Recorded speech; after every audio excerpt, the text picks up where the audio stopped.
This one you can, oh, right. Loud and clear. Too loud and clear. Good morning, everyone. And it's really great to see everybody here. After all of the planning and all of the months and the engaging, we're really happy to all have you here at UWC. So I am short. That's why I'd rather have a mic. Anyway, I am Fiona Anciano. I'm the lead of the Politics and Urban Governance Research Group at UWC. And so on behalf of our group, I'd like to welcome you very much to our symposium today. But this is a symposium that is in partnership with many other organizations. And I'm going to be very privileged today to be able to introduce some of our partners, and we'll hear from them this morning. I did just want to say that if you've got any questions over the next few days, our team are wearing great t-shirts that say Politics and Urban Governance. Just ask any of us, anything you need to know. We also have a Twitter hashtag for any of those of you who tweet, and I'll share that with you later on. Yeah, and I think what's exciting is we really are going to embark on the next few days on some very timely conversations about the university, about spaces of protection, human rights, citizenship, activism, but also very complex conversations. So I know we're going into this with what feels like a wonderful air of enthusiasm. It's really great to feel the energy in the room today, but also to know these won't always be easy conversations, but really important ones, I think, particularly to be having today. But this morning, I have the privilege of introducing our first set of speakers, and I'm very happy to be able to introduce to you Prof. Madiba. She is our new DVC of Student Affairs at UWC. And it is never an easy role, so we're going to support her in that task. It's always walking a tightrope, but a very rewarding role, and we're very happy to have you at UWC. So Prof. Madiba has worked in the education sector since 1988, and she was a director of student affairs at the University of Pretoria. She's got extensive experience in engaging with and working with student communities, using particularly innovative technologies, which I think is really crucial for this day and age. But she also chaired the University of Pretoria's Institutional Transformation Committee. And I think we can learn a lot at UWC from her experience there. So she's extremely well placed to welcome you to UWC today and to open our event today. So, Prof. Madiba.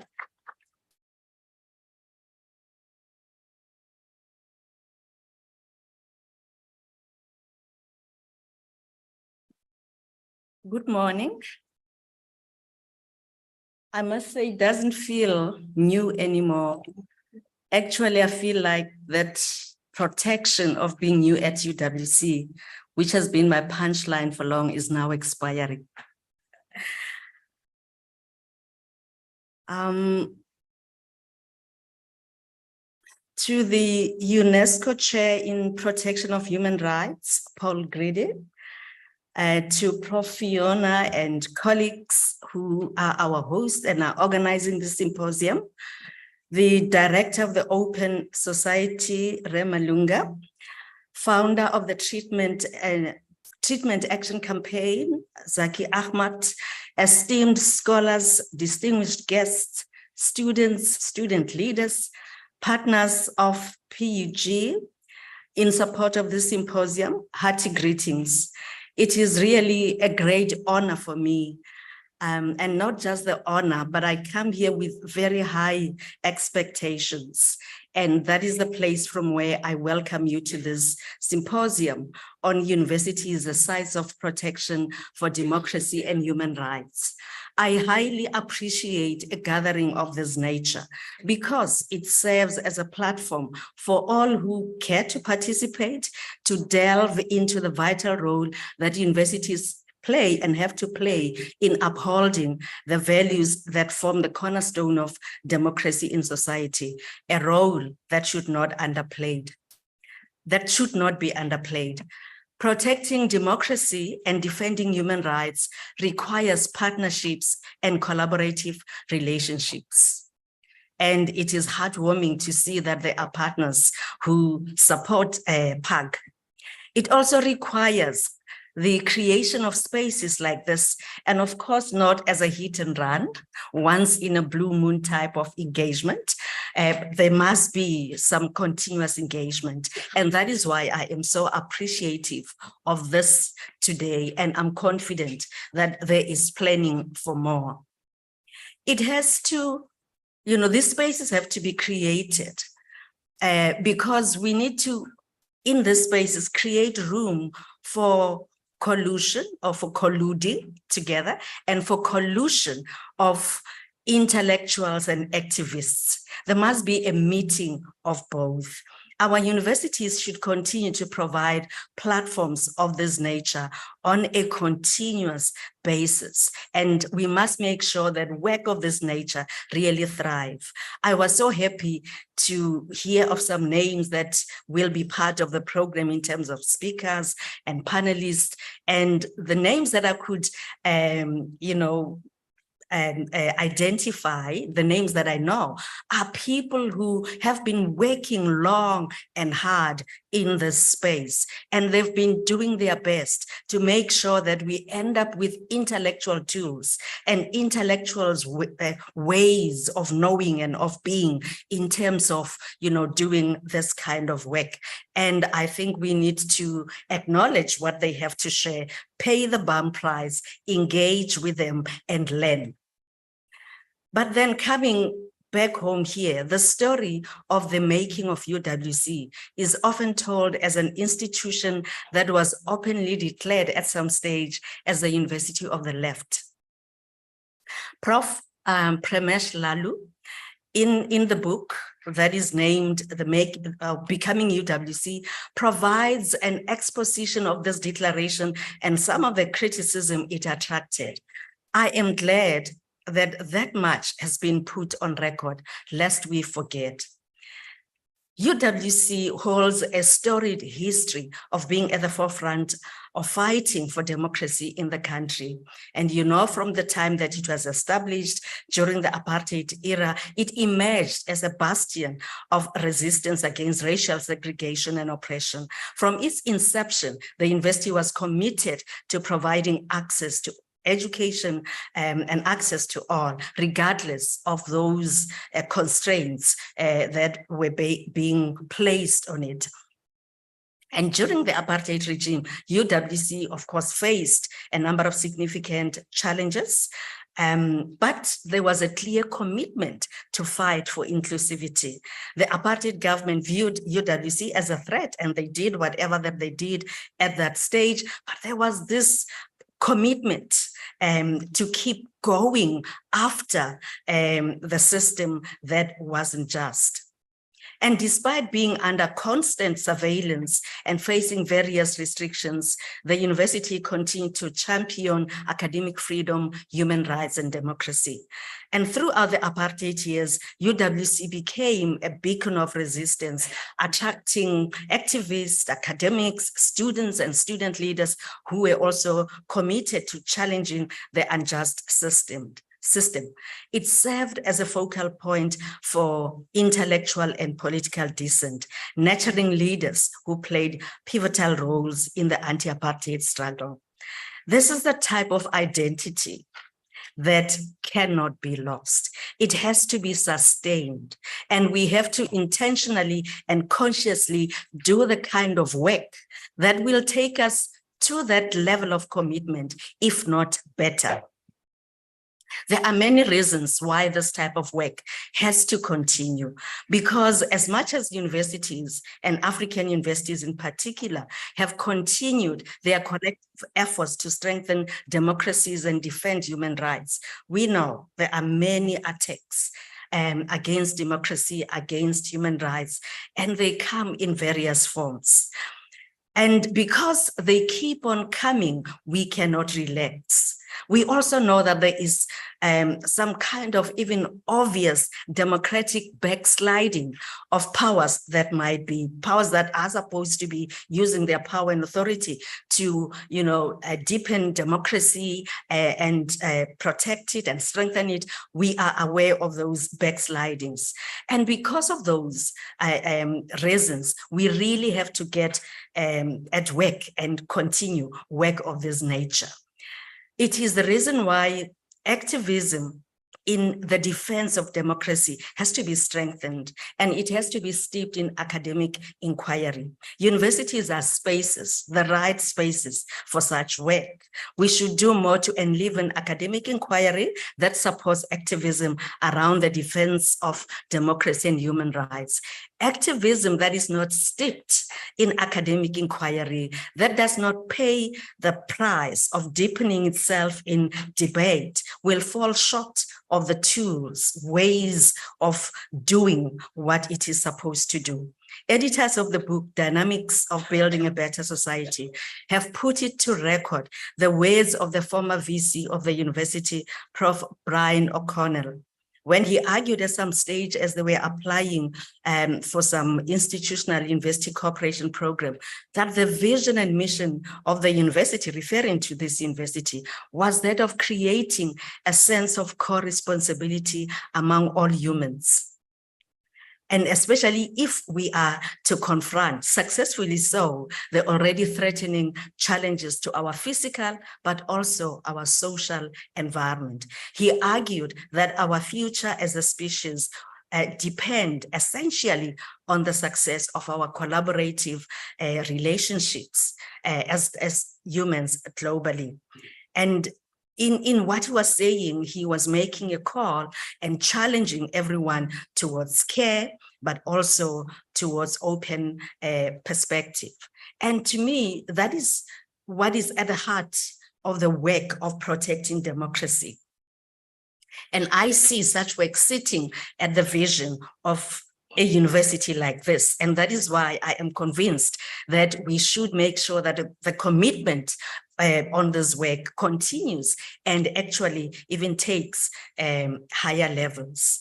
In an era marked by rapid globalization, all this technological advancement that we are drawn into, and the ever-evolving social dynamics, the significance of safeguarding democracy and human rights cannot be overstated. Universities as centers of intellectual exchange, critical thinking, and knowledge creation hold a very special place and a unique responsibility in nurturing and defending these fundamental principles. I just want to say again, we cannot relax. We should continue to ask and pursue answers about, some of the basic from the basic questions to the toughest and most complex of these questions. We need to continue to ask these questions and pursue answers about, but what is democracy even?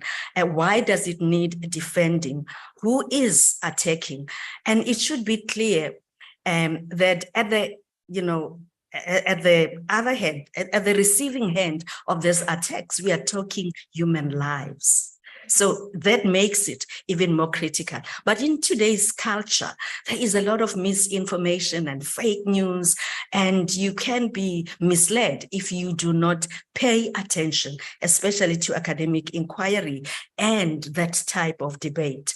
And I just want to say, if I could have it, this room should be filled with anybody who aspires to be a student leader at a university like this, but at our universities across the nation and or across the country and across the continent. Because I take it is so dangerous to aspire to be in leadership if you do not pay attention to these kind of content, this type of engagement, this types of knowing and being and doing.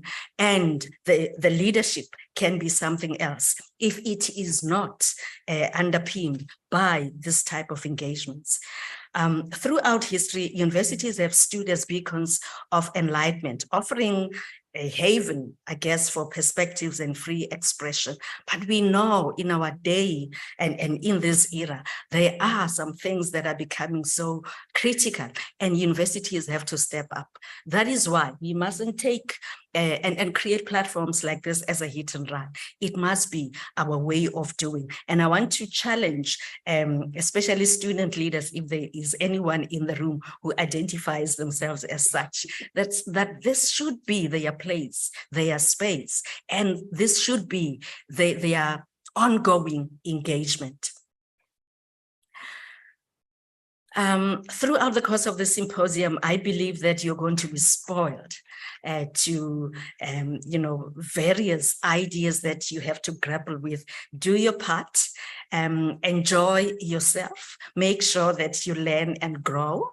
And I know that with the planning and the panelists and the speakers that have been put together, you are not going to walk out empty-handed.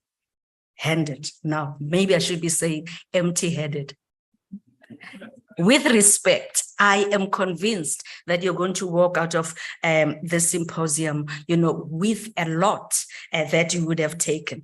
But thank you for coming and for being willing to pay the BAM price, but also the willingness and the commitment to engage. I really wish you well, and I hope that we will have more and more of this. And actually, you can hear my plea for student leaders. We need this more than we've ever needed it. Thank you so much. Enjoy the symposium.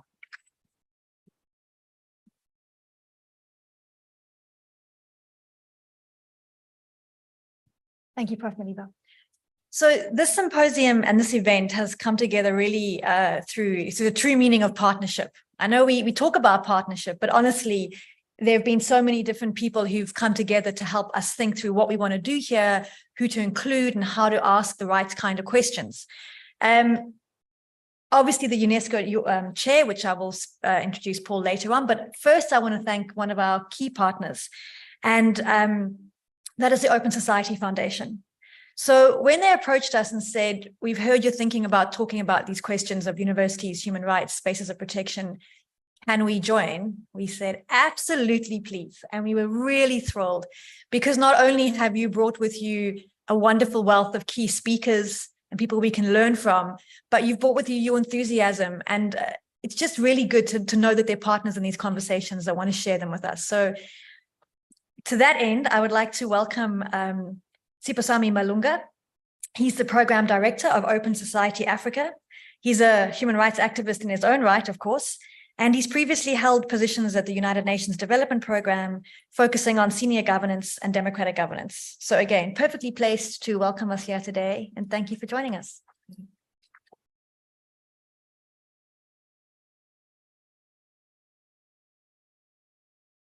Thank you so much, Professor Ansioni. Thank you, Professor Madiba, for those really encouraging and enlightening remarks. It's great to be back at university, at the University of Western Cape. It's my first time. I got lost getting here, and my brother Brian, who's a renegade, he got kicked out of university. I don't know if you know that.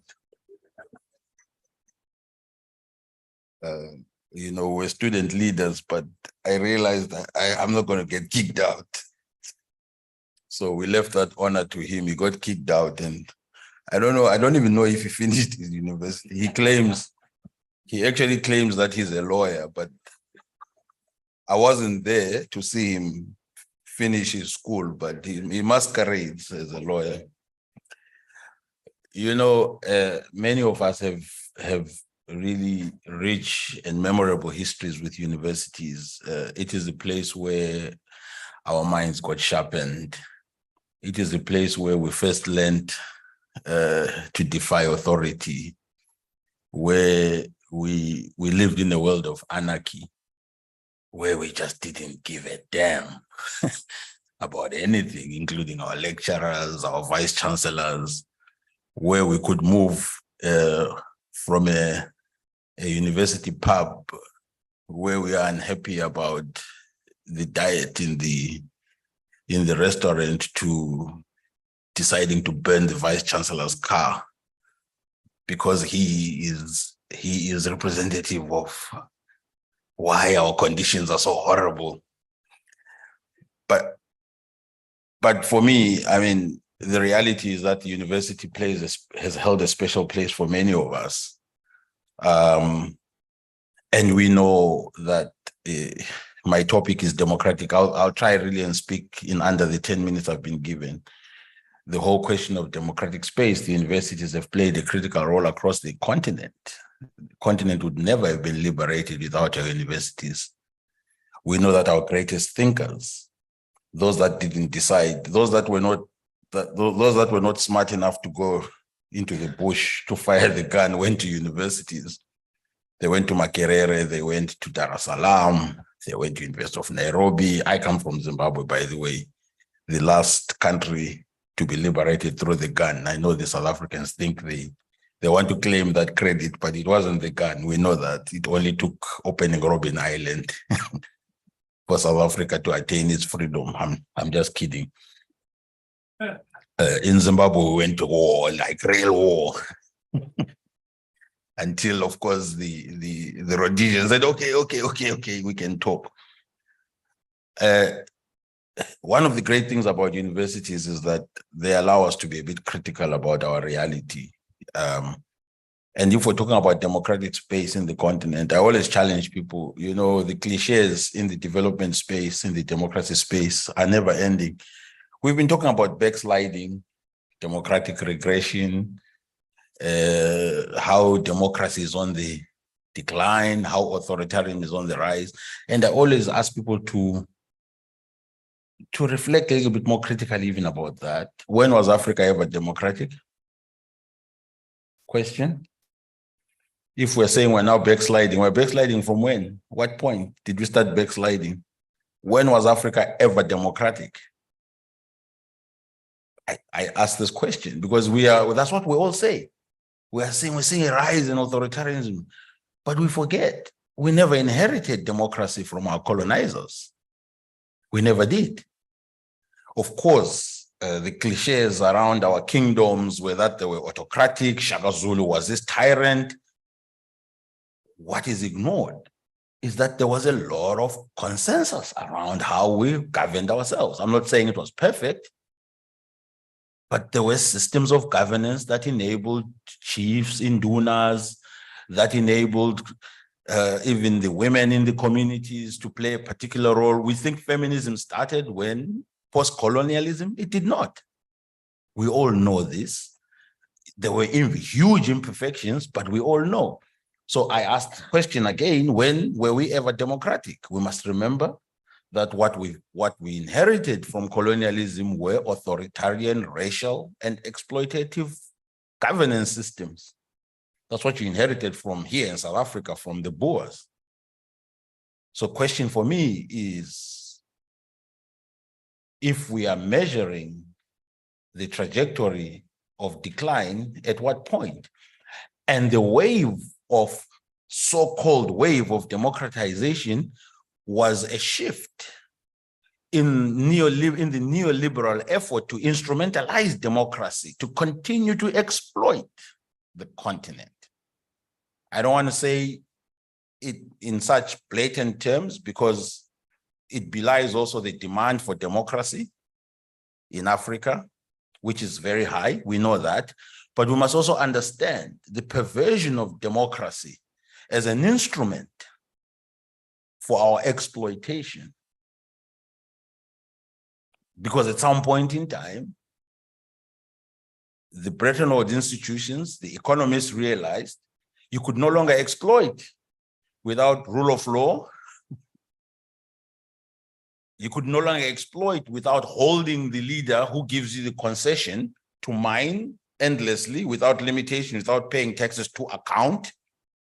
You could no longer exploit without making sure that you stop him from changing the rules of the game after you've put in $1 billion in his country.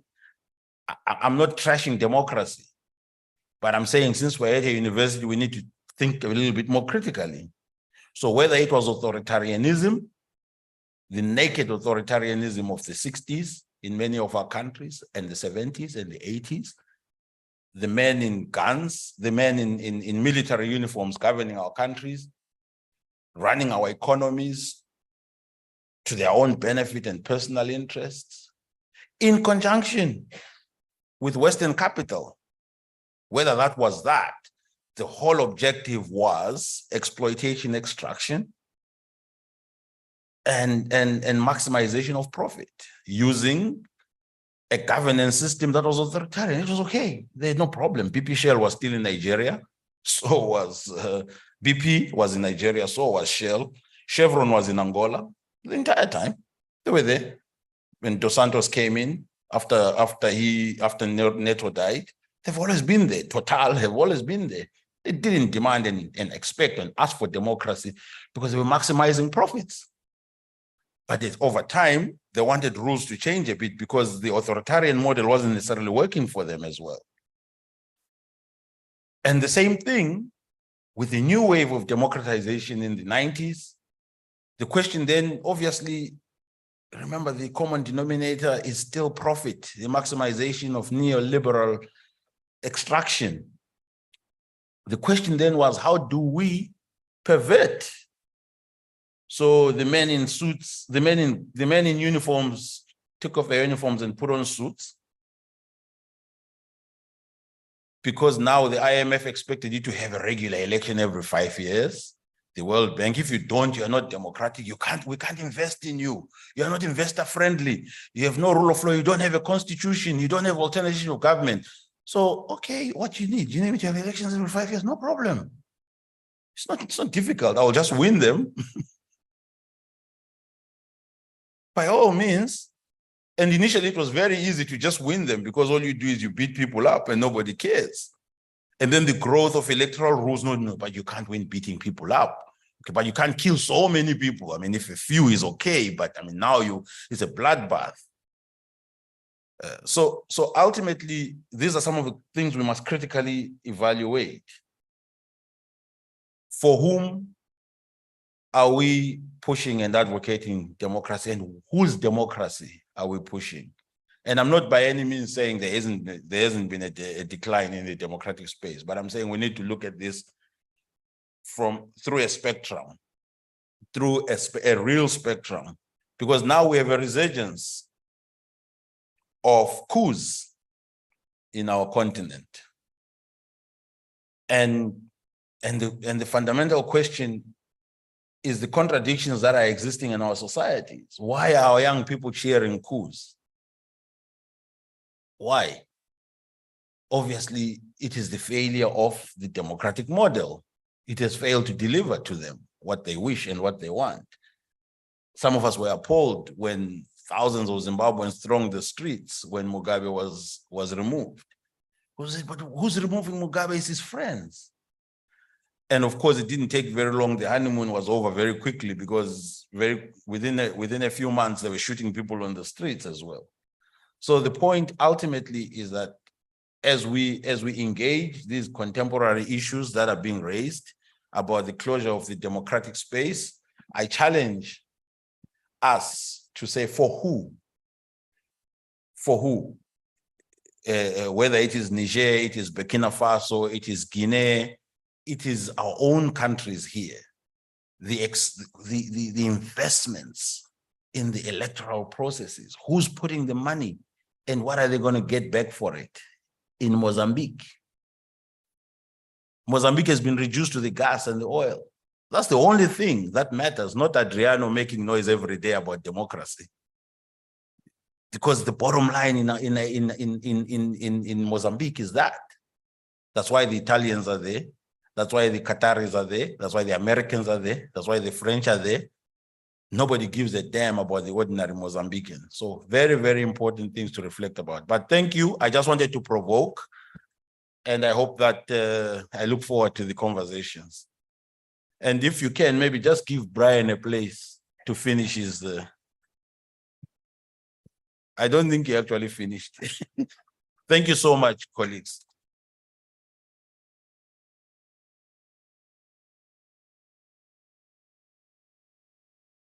Thank you. So our next speaker really needs no introduction because anyone working in the field of human rights and universities will know Professor Paul Grady. Paul is the UNESCO chair and is largely responsible for a lot of the thinking we've been doing ourselves. Gosh, you don't want to hear yourself speak. That's terrible. So I'll explain to you now why what's going to happen in a moment.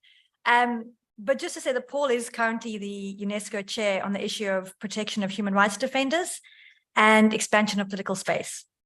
And he's also currently co-director of the Center for Applied Human Rights at the University of York. He's co-founder and co-editor of the Journal of Human Rights Practice and has a long history of research publishing and supporting human rights activists and working on transitional justice, human rights cities, and the role of universities in supporting activism and protection. So I'm very pleased to be able to welcome Paul today. Unfortunately, not physically. He's not hiding behind the banner. He is unfortunately on Zoom coming in from the UK. But as we all know, life happens and we have to make compromises sometimes, but we're very happy that Paul will be watching the whole symposium, fully engaged, even though he couldn't physically travel here this week. So at this point, I should wave a wand and he should appear.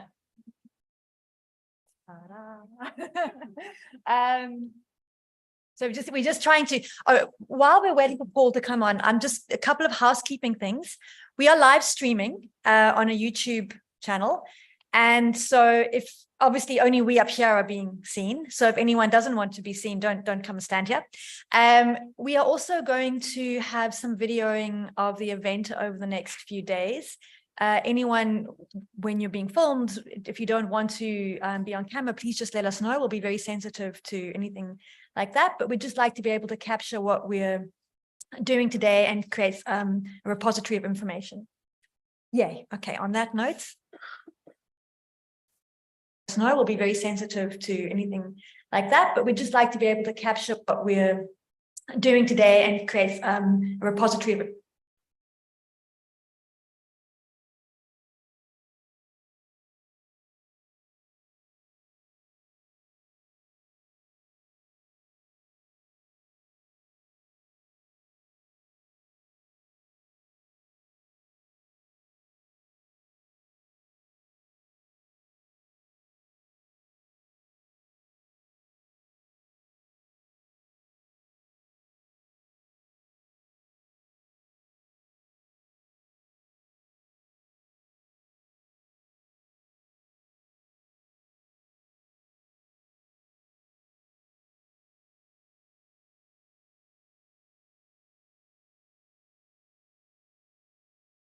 hear us? Can you hear me?